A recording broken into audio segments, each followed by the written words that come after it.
In the next 30 minutes, you will discover the keys to professional English that will open doors and help you to get ahead. And you will also discover 18 strategies that you can use immediately. And you will hear about an accelerated program. So it's a quick program for better English. But what I hope most of all, if there is nothing else that you can take from this talk, I would like you to be inspired to take action, because it's only through taking action that you are going to get ahead, that you are going to improve your English. And I hope that you will also be inspired by three stories that I'm going to share with you. And these are real stories from real students, okay? And I want you to take inspiration from these amazing students. Okay, for those of you who don't know me, my name is Claire. I'm an English teacher and English coach. I'm a podcaster, and I'm also a summit organizer. You might know me from my website, english-at-home.com. It's quite an old website. I started it in 1999, which makes me the grandmother of English teachers on the internet, but I've helped thousands of students to improve their English. I speak three languages. English is my first language. I studied French at university, but then I lived and worked in Italy for 17 years. So I have to say my Italian is much better than my French. And here is a fun fact. Now, fish and chips is the traditional English meal, but actually I prefer curry. Give me a hot, spicy curry anytime, and I'm a happy person. I prefer curry to fish and chips. I don't mind what curry it is. Indian curry, Thai curry, I like curry. Okay, so that's a little fun fact about me, but I'm going to start now with a question for you. So this is my question. What is your number one difficulty in your professional English? What is your biggest difficulty in your English? Or if you like, what do you want to do better in your professional English? So it could be a skill like vocabulary, fluency, grammar, whatever, or it could be something specific to do with your job, lead a meeting, give a presentation, network. What is your number one difficulty in your professional English? Could you share in the chat?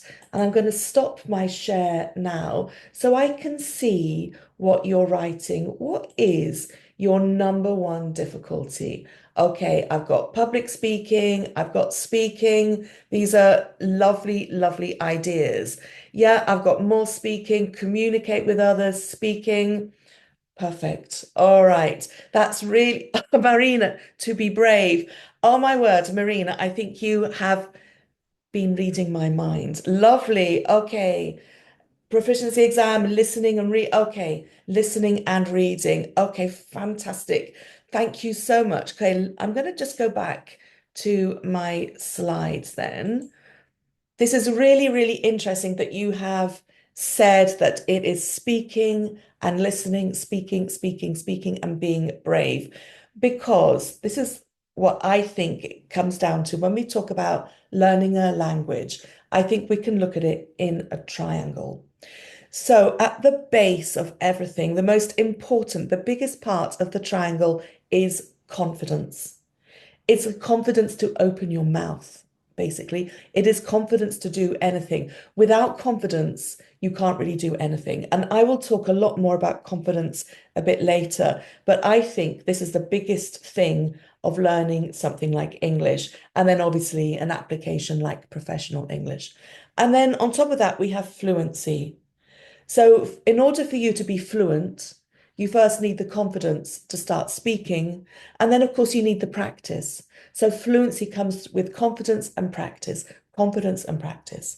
And then, on top of that, if you like, the final piece in the puzzle, the cherry on the cake is vocabulary, because this will give you the professional touch. So, in every industry, you have specific vocabulary to talk about things. And when you know this vocabulary, you belong. You are part of this community, of this professional industry. And sometimes we have special ways of talking about it, even at the company level. So when you have the professional vocabulary, you feel and sound like a professional. But before all that is confidence. And we are going to be looking at these three areas of professional English in my talk today. And we're going to start with confidence, the base of everything. And I'm going to ask you a little question in a minute, and it's all about where you are on the confidence scale. So if you imagine that one is very little confidence and 10 is a lot of confidence, my question is, how confident are you to do these things in English? I'm going to show you three things, and I would like you to share in the chat how confident you feel on a scale of 1 to 10, where 1 is low and 10 is high. How confident do you feel about these three things? Number one, to start a conversation with someone you don't know. On a scale of 1 to 10, where 1 is low, 10 is high, how confident are you to start a conversation with someone you don't know? Number two, to give a presentation in English. How confident are you of giving a presentation in English, where 1 is low, 10 is high? Number three, to be in charge of an international project or an international team. So to be in charge of, to manage, to run, to organize, to be the person in an international project or an international team. How confident are you on a scale of 1 to 10? I'd like you to share your ideas in the chat, and I'm going to have a look. Oh, wow, I've got loads of messages. So, okay, I've got some really, really nice answers. I have got, wow, wow, wow, wow. I've got a lovely variety. 5, 8. Whoa, Tatiana, 8, a 5, a 6, a 9. Geometry, amazing. 1 to 6 from Catherine. 9. Wow, Pam, that's amazing. Irina, 9. Genevieve, 6 and a 2. 2 to 8. 6, 8. 2 to 5. I've got an 8 and an 8 and a 6. I think I'm a 6. 3 to 4. I've got a lovely, lovely range of ideas of how confident you are. But generally speaking, you have confidence, which is the most important thing. Okay, let me just go back to the slides. Now I'd like you to think about how confident you would feel if you could do these things in English. I would like you to think of an adjective, a way of describing your feelings if you could do these things in English. If you were a 10 in confidence, how would you feel if you could start a conversation with a stranger, if you could give a presentation, if you could manage an international project at work? So I'm thinking of professional situations. If you could do those three things, how would it make you feel? Imagine tomorrow you can do them. How would it make you feel? Okay, I just want you to share your ideas, just to think, actually, because we don't have lots of time to share ideas, but just think of how it would make you feel if you could do those things. I'll come back and have a look at your answers at the end. Right. Because it is important, as I said, it's really important. But why? Why is confidence so important? Now, this is the true story of one of my students that I want to share. And I want you to feel inspired by this story. So, it's a story of a student who had never started a conversation with strangers. Never. Why? Because this student felt embarrassed and anxious about English. But one day in the UK, this student spoke to the other guests in the bed and breakfast. Guess what happened next? Guess what happened next? What happened to this student who had never started a conversation with strangers, who felt embarrassed and anxious, but one day found the courage to speak to other guests? Guess what happened? Guess what happened? Right, I'm going to tell you what happened. The student found the courage to speak. And the other B&B guests were delighted to have a conversation because now they could exchange their ideas about what they had done in the UK, where they had been, what things they had seen, how they felt. It was a really, really lovely conversation. And for the student, the conversation felt easy and natural. Yeah, maybe there were a couple of mistakes, but it didn't matter because the idea was to communicate their experiences. And because the conversation felt easy and natural, the student felt proud and happy and became more confident in English. But it did not stop there. This is an amazing thing that happened next. This confidence led the student to try other things, not just in English. The student wanted a new job, applied for a new job, and got a new job.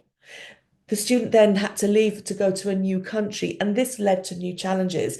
So you could say it all started with one conversation, the courage to start a conversation in English with people who were unknown, people who were strangers, led the student to feel more confident in English, but then in other areas too, because this is the thing. When you are confident in English, this confidence spreads to other parts of your life, to your professional life, and to your personal life. This, I think, was one of the most inspiring stories that I have ever heard. And it makes me also feel quite emotional that one conversation in English, that confidence leads to other amazing things.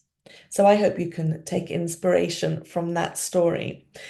But as I said, is also about taking action. So I would like you to think about what you could do to become more confident. And I have 6 strategies, and I would like you to choose one of these and share it in the chat.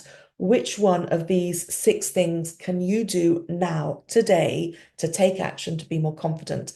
Number 1 is to take one small step outside your comfort zone. So your comfort zone is where you feel happy and comfortable. But where growth really happens and where confidence really happens is when you go outside of your comfort zone. It could be that you decide, I will speak up in a meeting and I will speak up in the first 5 minutes of the meeting. I will give that presentation. I will volunteer for that project where I have to speak English. One small step outside your comfort zone will help you to grow your confidence. And confidence is like a muscle. The more you do it, the more you get. Or number 2, choose this one. Give yourself permission to be imperfect, to make mistakes. Very often we don't do things because we are anxious about making mistakes, worried that people will judge us. We don't want to try. But let me tell you that everyone makes mistakes. No one is perfect. If you feel confident, if you look confident, people don't even hear mistakes. Give yourself permission to learn from mistakes.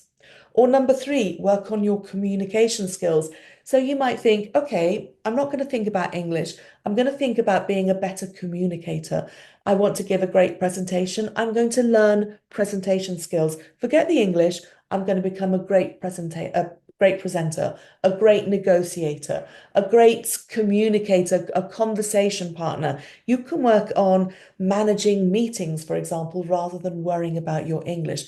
Communication skills are fantastic skills to have. And if you have good communication skills, you can forget about worrying about your English. Or number 4, you can copy English from other people. Now, this is my story I'm going to share with you here.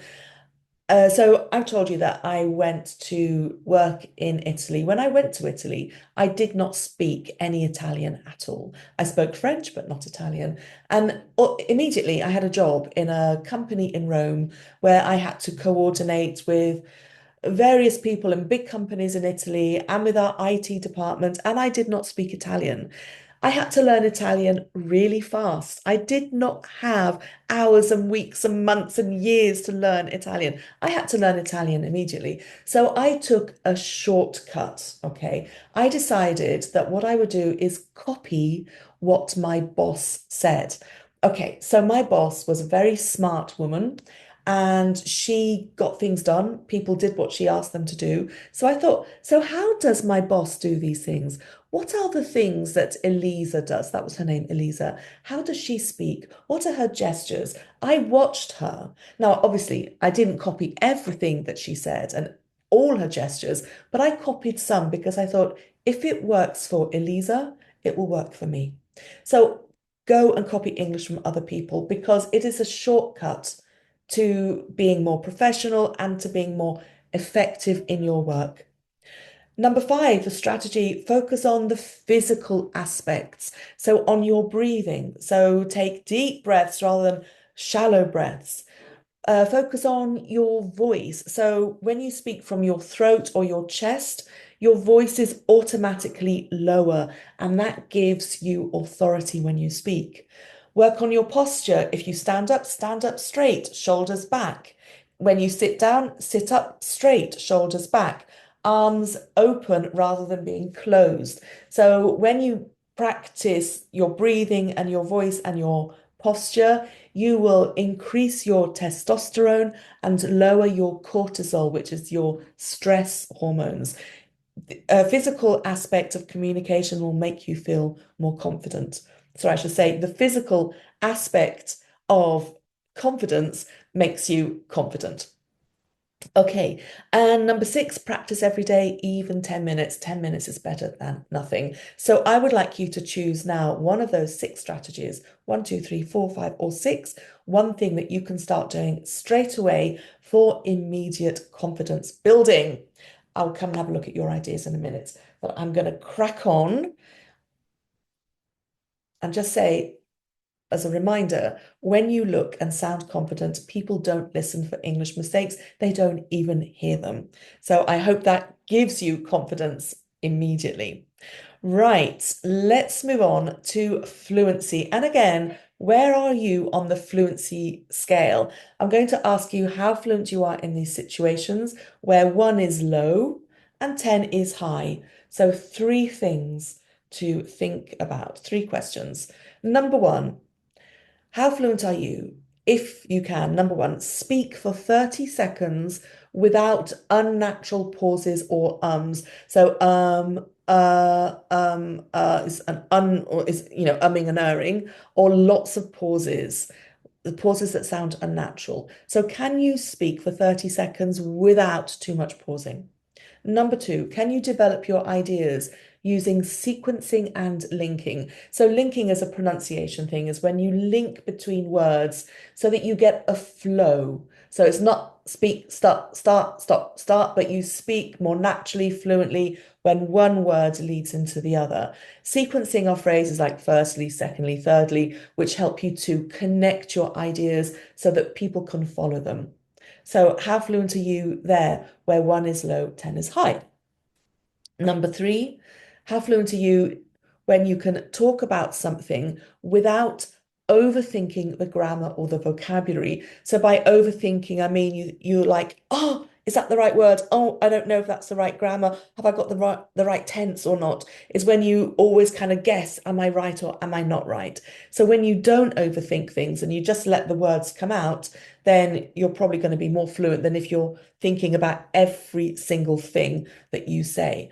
So again, from on a scale of 1 to 10, how fluent are you? And at this point, I am going to stop the share and see where we are. So I can see 2 to 7. I've got 8, 8 and a 6 again, 2 to 5, 8, 6. I think these are perhaps, oh, sorry, I'm looking at the wrong ones. Okay, 6, 6, 8. Okay, these are nice. I've got 6, 4, and 7. Vadim and Catherine, yes, I can see. Lovely. All right. And I've got some ideas. Oh, Genevieve, I'm going through thinking how you feel free and fulfilled, amazing, powerful, elated, a master of the language. This is how you feel when you have more confidence. Lovely, lovely ideas. So, in terms of fluency, I've got a nice big 10. Very nice. Okay, thank you. So let's go back to the slides. Okay, so I'm going to share the second story now of why fluency is so important, and it's the second true story for today. Again, a story of a student. This is a student who found it difficult to keep talking in English, a student who hesitated, always searching for the words. Does that sound familiar? But this student kept trying. This student did not give up. And guess what happened next? Guess what happened next? Okay, this is not going to be changing your life story, but it is still a story which has a very, very nice ending to it. The student reduced the pauses and linked the words more. So there was more pronunciation linking between one word and another. And the students became, the sentences became longer and more developed. So the student used more linking words to connect the ideas. So this meant that people could follow the ideas more easily. So the students' English became more engaging. People listened more. And because people were listening, and obviously enjoying the conversation, the student could share ideas with enthusiasm and confidence. So it's a two-way thing, isn't it? You develop your ideas, you link the sounds, and the sentences become longer and more interesting. So people listen, people connect, people engage, and then that gives you the confidence to continue. It's like a beautiful, beautiful two-way tennis match, if you like. That is a lovely conversation. And as this happens to you, you feel more enthusiastic about English and you feel more confident as well.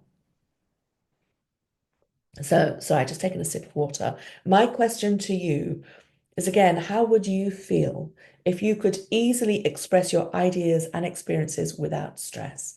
So imagine you are in a business meeting and you can easily persuade a client. You can exchange ideas. You can find solutions to problems.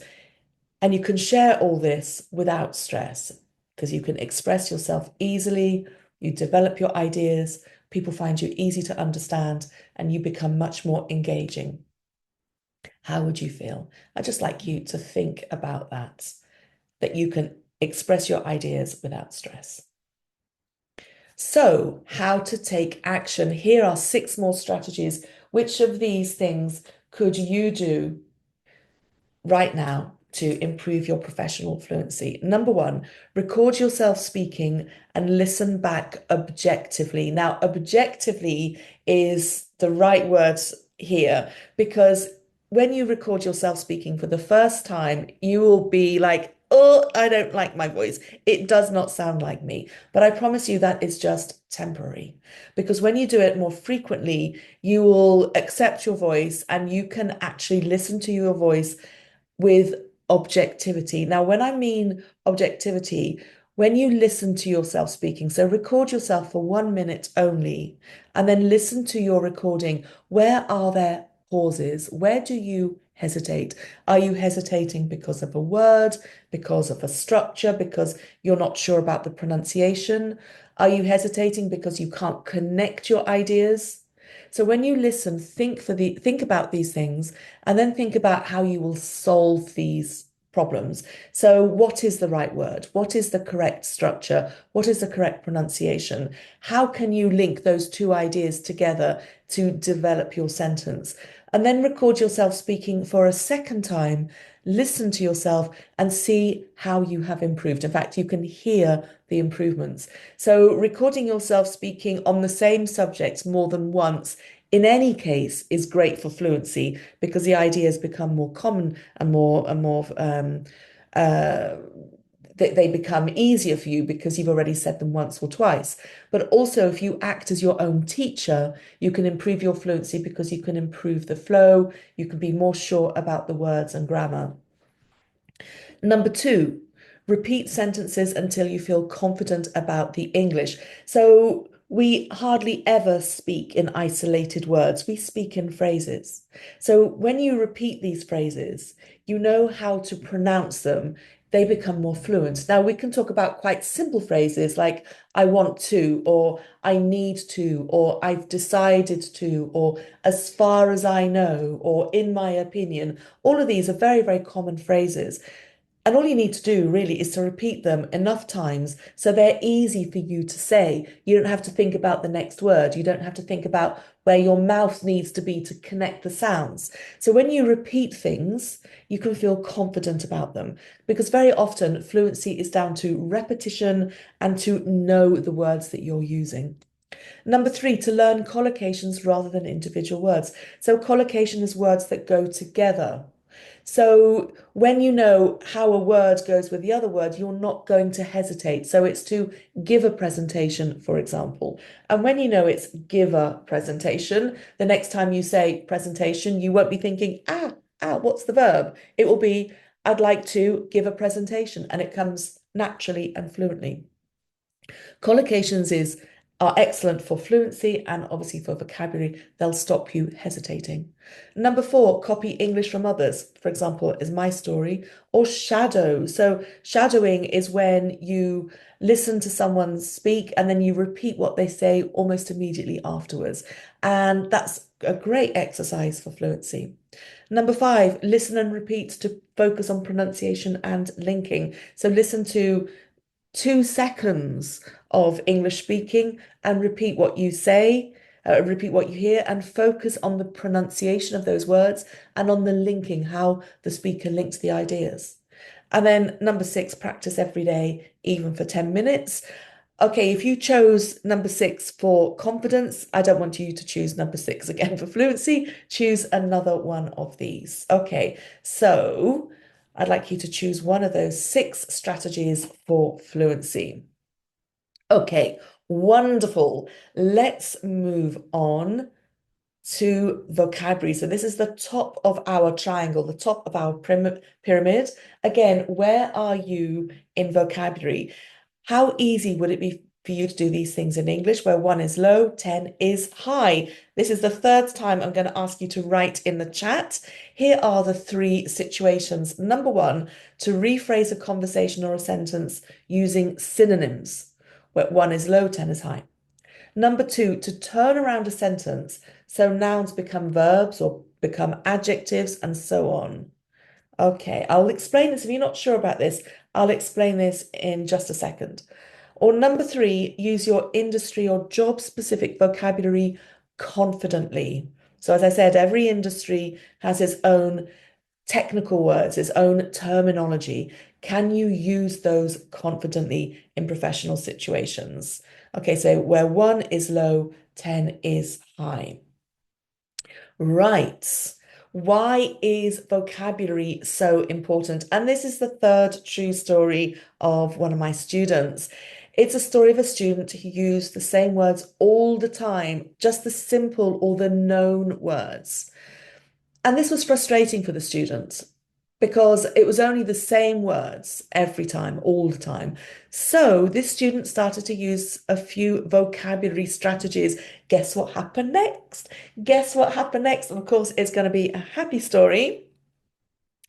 This student's English became more interesting because there was a range of words, not just the same words, but a range of words. So the English became more interesting and the English became more precise because the student could use the really precise words. So there was a closer meaning to what the student wanted to say.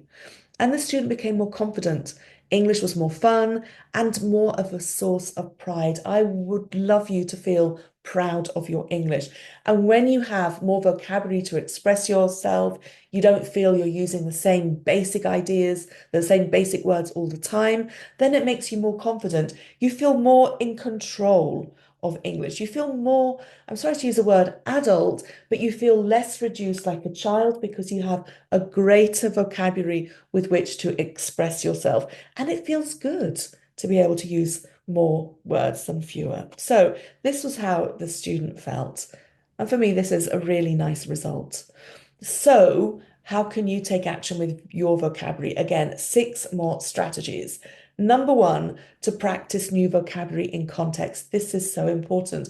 When you find a new word, make sure you write a sentence using that word, which is meaningful to you. Okay, so practice new vocabulary in context. Number 2, use vocabulary doubling strategies. So you don't need to learn lots of new words. You can learn synonyms. So you know the word big. Okay, huge, gigantic, enormous. Okay, think of synonyms for words you already know. Affixes. Now, the affix is prefix and suffix, and this is where you can turn a word around. You know the word use or to use. So you have got useful. That full is a suffix, and it means, something which is useful, you can use it. Useless, less, is another suffix, and it means, without use. Or you can be happy and then unhappy. So un is a prefix and that makes it negative. So when you can turn words into other types of words, so you can turn a noun into a verb or a verb into an adjective, it means that obviously you have a wider range of vocabulary, but also it means that in a sentence, you can carry on with the sentence structure that you wanted because you know that, okay, you know the noun, and you need the adjective, you can use the adjective form. So it makes you more fluent as well. Number three, read industry publications and identify the keywords. Really important. Develop your professional vocabulary by reading your industry journals, your industry magazines, underlining the keywords, and make sure that you can use them as well. Number four, review new words regularly. So you might have heard of the concept of spaced repetition. You need to repeat a word more than once to be able to remember it.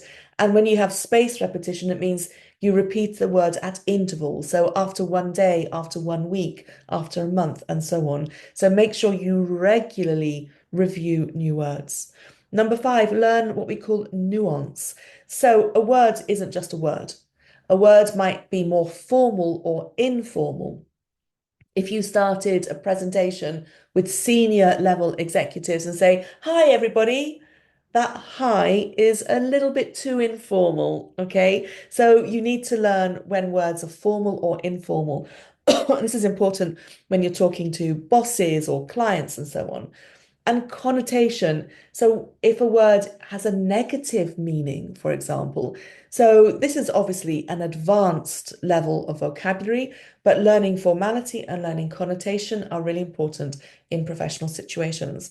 And then the last one, read every day, even 10 minutes, and check your pronunciation. Reading is a great way to learn vocabulary. But again, if you've chosen number six for either confidence or fluency, please choose something different for vocabulary.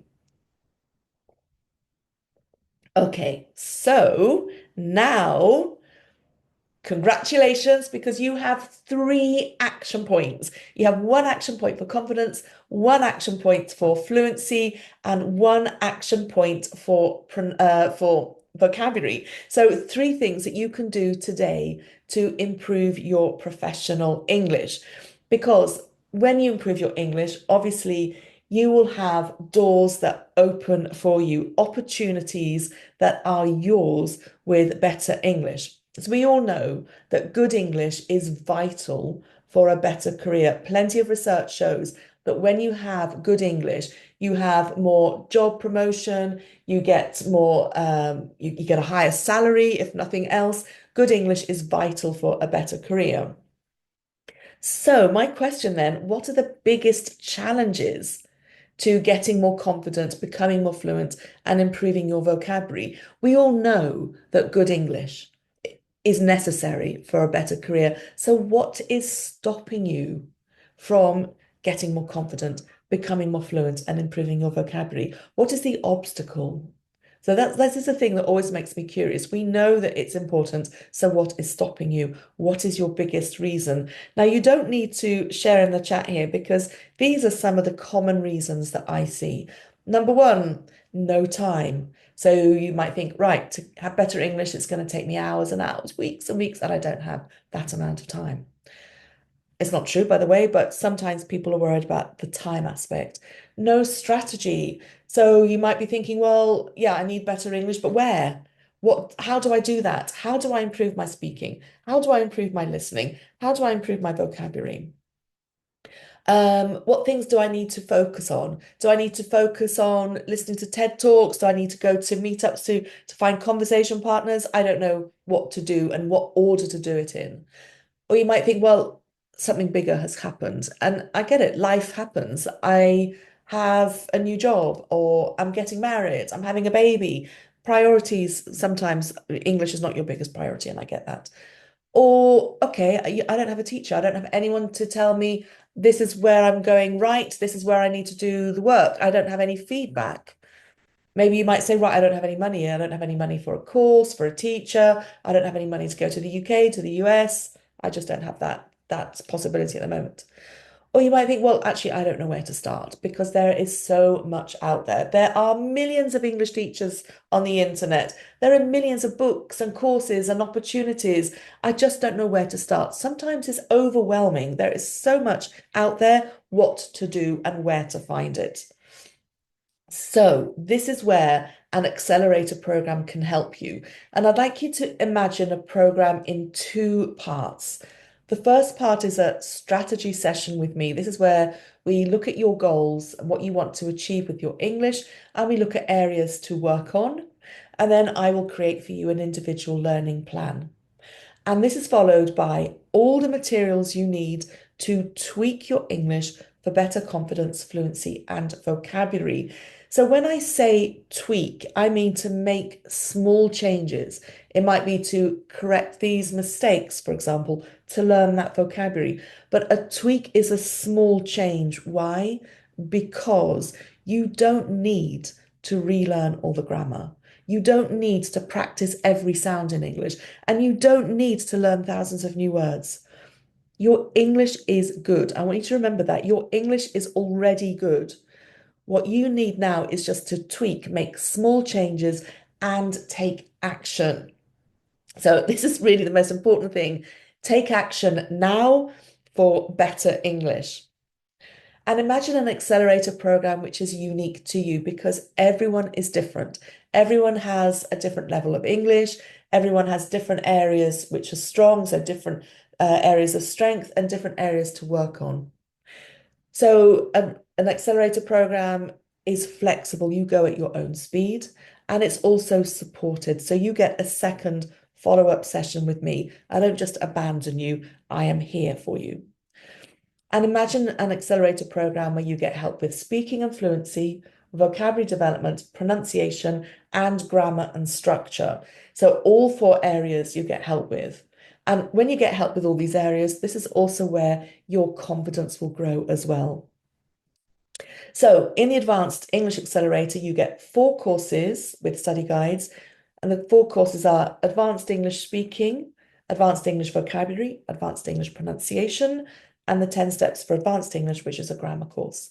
You get 2 one-to-one sessions with me and 1 individual learning plan. And because you are here at the summit, you get a special discount, and the discount is 15%.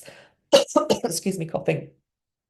To get the discount, you need to write Summit in the coupon code area at the checkout. I'll give you the link in a minute. There are 2 options. You can have a one-time payment, and the discount there means that your investment is $127. Or you can choose to pay over 3 months, where each payment is $51 rather than $60. And the link is smartenglishcoach.com/advanced. Go to that link, and when you click enroll, you'll go to the checkout area, and where you see the coupon code, you write in Summit, click apply, and it will automatically give you a 15% discount. Okay, I'm going to stop sharing now. I'm going to ask you if you have any questions. So I'm coming out of the share. Whoa, I have got 37 new messages. I'm going to very quickly go through them. Right. Advanced vocabulary is not that easy to remember. Lack of much practice, I guess. Yes. Advanced vocabulary. Okay, you can increase your vocabulary in lots of different ways. You don't need to use long, complicated words all the time. That's the first important thing to remember. If you have synonyms, this will automatically give you more range, okay? Collocations will mean that your vocabulary sounds more natural because you're using natural combinations of words. You can do more as well. So another of my favorite strategies is to use images when you speak. So if you say that I have got an avalanche of paperwork, you can imagine the snow coming down in an avalanche, and so you get lots of it, or a tsunami of paperwork. I can see myself drowning in paperwork. So you can use very powerful images to increase your vocabulary. Okay, make learning as a habit. Yes, Chomsy, making learning as a habit is one of the best things that you can do. 10 minutes a day, there is a huge amount that you can do in 10 minutes a day. Okay, no teacher, this is, yeah, I can see this as a problem. Teachers are great, not just because I'm a teacher, obviously, but because you get feedback from a teacher. A teacher can say, right, this is what you need to do. This is where you need to work. These are the areas that I have heard. This is really, really good. You don't have any problem there. So you get feedback from a teacher. Okay. Do I have uh good any questions? I've got some lovely comments about how you feel when you can speak with more confidence and fluency. Happy and proud. Perfect. Happy that you feel like you're a good girl. You feel over the moon. You feel proud. You feel fulfilled. These are lovely things to feel when you've got that confidence and you've got that fluency. Right, I'm just going to paste in a link for you if you are interested in the accelerator program. Here is the link for you. Um, okay, Maxim, I thought I was better in English, but after getting a tutor, I lost confidence in my skills. Maxim, that should not have happened. Okay, so I don't know what to say there. I think sometimes maybe teachers will say, right, you need to focus on this, and you get a huge long list of things, and you think, ah, I thought I was good in English. So when that happens, you could say to your tutor, right, let's look at the three biggest priorities. Because if you start looking at 10 or 20 things, then you think, well, I'm going to go home, I'm going to give up. But ask for the biggest priorities. If you have a tutor who's giving you too much negative feedback, say to your tutor, please, let's look at the biggest priorities and let's work on those. Okay. So ask your tutor to prioritize, and your tutor should be able to do that for you. I also say to my students, okay, when you want feedback from me, tell me what sort of feedback you want. So you might say to Maxim, I want feedback on my fluency, or I want feedback on my pronunciation, or I want feedback on my grammar. Ask your tutor to kind of streamline the feedback they give you.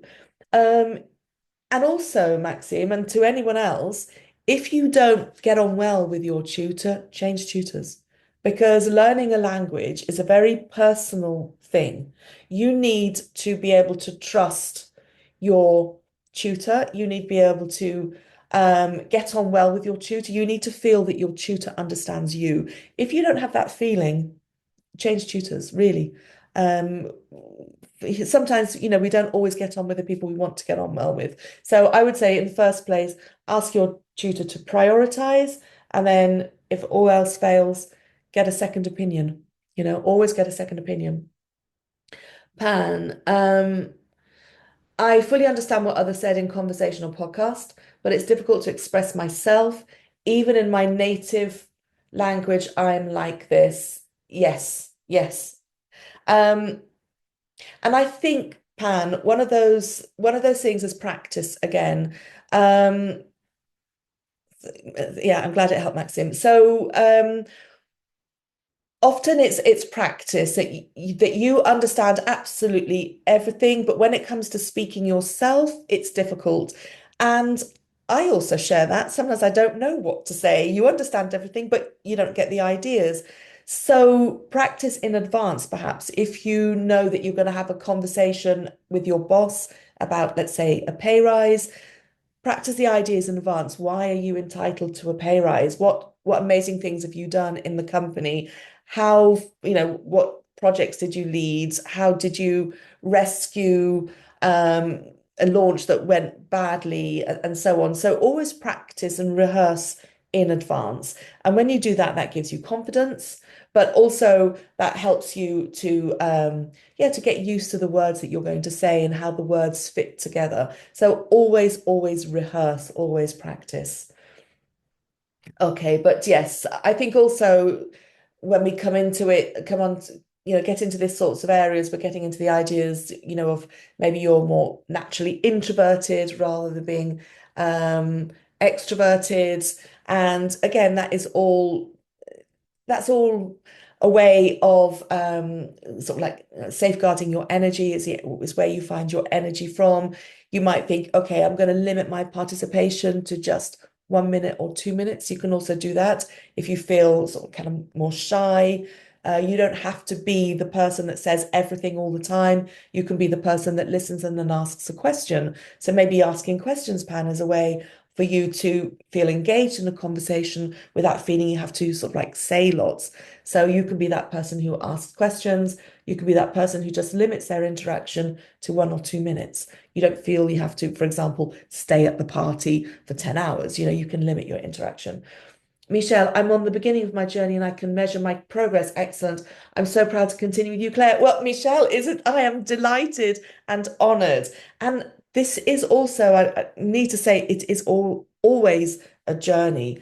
And when you can measure your progress, it's difficult to measure progress in areas like confidence, but you feel it. You feel that before a meeting, before a presentation, you don't have quite so many nerves, for example. So you can feel when you feel more confident. Appreciated for your opinion. I love it. My pleasure, Pam. And I hope I've said your name correctly. Um, Pronunciation of names is quite difficult for me, but I've got Pan Xinghui. I hope I've pronounced your name correctly. Any other questions? Let me just go through. Um, I'm scrolling through the chat here. Um, but um, yeah, I'm just seeing if I've got any other messages. All right, Ludwig, how can you get a feeling of success when you're stuck in intermediate plateau? Yeah, the intermediate plateau. So this is when your English is already at a good level. Good level. So intermediate plateau, we're talking about, say, upper intermediate level, you're good in all situations, okay? But you feel stuck on this level. How can you get a feeling of success? Right, Ludwig, the easiest thing to do is to push yourself out of your comfort zone. You are already good. You don't need really to learn lots of new English. It could be that you need to correct a few mistakes. So it could be a 1 hour session with an English tutor or an English coach can tell you, all right, these are the biggest mistakes here. These are the things for you to improve. It could be, and I love the idea of pushing yourself outside your comfort zone, trying something new. Now, when you try new things, of course, they are scary. But if you never give yourself the opportunity, you are never giving yourself the opportunity of growing in your English. So, whatever you can do now, can you do something different? Can you offer to lead a meeting? Can you offer to give a presentation? Can you, just for the sake of it, apply for a new job, go for an interview and see how you do there? Try something new, try something that gives you a little bit of fear, a little bit of adrenaline, and try it and see how you do. Another thing that you can do is try and do things more quickly in English. So if you routinely write emails, can you write them faster and more automatically, for example? Okay, so can you do things more accurately? Can you do things more quickly? Can you do new things? Okay. So I hope I've answered your question there, Ludwig, but your feeling of success is when you do new things, when you do scary things. Um, to improve speaking skills is sometimes difficult when you don't live in an English speaking country. Yes, I get that, Ludwig. So that's why joining an international community. So there are many of these around. I run one. I have colleagues that run others. Making sure you get as much English speaking practice as you can. And important thing to realize, it does not have to be with native English speakers. So it is valid as valid to speak with speakers of other languages as it is to speak with native speakers, because most of the conversations that happen in the world, most of the English conversations are happening with people who speak other languages. Okay, so make sure you get speaking practice with as many people as you can. Hire a tutor, join an English speaking club. Um, right, then I've got Brahim. I've used ChatGPT from time to time to chat conversationally. It understands what I'm saying, and that is a good sign. Yes, Brahim, ChatGPT is, we have amazing capabilities now with ChatGPT. Do try it, but I want you to remember just one thing, that very often ChatGPT, the voices you get back, now they are going to use almost perfect English. And this is not what you are going to have in everyday conversations. Nobody has perfect English. So when you hear just perfect English, you're not going to hear the stops and the starts and the changing the direction and the mispronunciations and the wrong whatever. So you are only going to hear perfection. It's really useful to hear imperfect English as well. I just wanted to say that. English teachers, we are imperfect. So it's good for you to also hear human beings and to hear human conversation just for the imperfections. But yes, ChatGPT is an amazing time saver and it's really efficient. You can also, type in text to ChatGPT and say, please tell me where I'm going wrong. Please give me feedback, and it will give you little lessons as well. Amazing. Right, Maxime, I understand 99% of Claire's speech is an amazing feeling. Yay! I'm pleased to hear it, Maxime, because when I get excited, I do talk faster and I'm like, oh, because I'm so excited about, sharing these ideas. If you can understand me, you have no problem. Excellent. So, do I have any other comments or questions? Is there anything else that you would like to ask me? Okay, all right. Yeah, okay, fantastic. I would like to thank you all so much for coming today. It's been such a pleasure to talk to you. I hope, as I said, if nothing else, you've got 3 action points for your professional English. Um, Desi, can we say that you have a modern RP accent? Yes, more or less. I speak British English, Southern English, more or less. It's difficult RP. I don't speak like the Queen, which is RP. I'm from Oxford, so I have a kind of a rural accent. But yes, it's Southern, more or less, modern RP. So yes, thank you very much to everyone who came. I will make this recording available. I've really enjoyed reading your comments and take your 3 action points. And I can't wait to hear from you what you do with it. Don't forget, 2 p.m. we have free conversation practice with me. And at 6 p.m. we have amazing talk by Lindsay. Hope to see you soon. Thank you very much to everyone. Take care and see you hopefully at 2 p.m. again. Okay, thank you. Bye bye for now.